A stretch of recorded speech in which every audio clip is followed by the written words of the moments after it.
Қазақстан Республикасы ұлттық экономика министрлігі табиғи монополияларды реттеу комитетінің Шымкент қаласы бойынша департаменті ұйымдастырған кезекті виртуалды қоғамдық қабылдау өтті.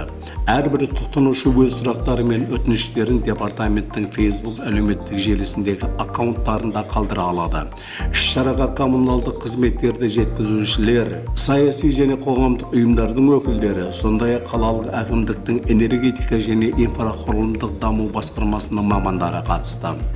Модератор ретінде ведомство жетекшісі Дархан Қайынбердиев сөз сөйледі. Қоғамдық қабылдау барысында монополияларға қарсы ведомствоның қызметі және Шымкенттегі тарифтік саясат туралы айтып берді.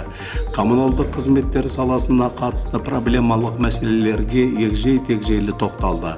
Дархан Қайынбердиев коммуналдық тауарларды жеткізушілерді қала тұрғындарының өздерін жайлы сезіну үшін қажеттінің бәрін жасауға шақырды. Естеріңізге сала кетейік, Facebook әлеуметтік желісіндегі виртуалды қоғамдық қабылдаулар ай сайын әр бірінші сейсенбіде өткізіледі.